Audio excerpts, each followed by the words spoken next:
वकिलाकडून चंदगडच्या police निरीक्षकांना धमकी। Police निरीक्षकांना मारण्याकरिता अंगावर धावून जाऊन त्यांना शिवीगाळ करत धमकी देऊन सरकारी कामात अडथळा निर्माण केल्याप्रकरणी चंदगड पोलिसात एका वकिलाच्या विरोधात सोमवारी गुन्हा दाखल झाला आहे। पोलिसांनी त्याला ताब्यात घेतले आहे।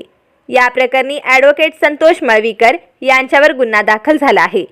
सोमवारी पोलीस ठाण्याच्या आवारात तक्रार देण्यास आलेल्या लोकांची भांडणे मिटविण्यासाठी व आरोपी मळवीकर यांच्या ओळखीच्या कुंदेकर यांच्या संपलेल्या शस्त्र परवानाबाबत तडजोड करावी लागते। यासाठी मध्यस्थी करण्याकरिता आले असता त्यांना तुम्ही पोलीस ठाण्याच्या आवारात कोणत्याही प्रकारची तडजोड करायची नाही, ज्यांची तक्रार आहे त्यांनी थेट पोलीस ठाण्यात येऊन तक्रार करावी असे सांगत असताना फिर्यादी पोलीस निरीक्षक विश्वास पाटील यांच्या शासकीय कामात ॲडव्होकेट मळवीकर यांनी अडथळा निर्माण केला।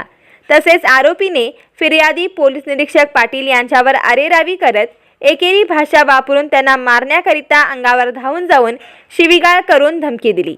या प्रकरणी मळवीकरांविरोधात गुन्हा दाखल करण्यात आला आहे।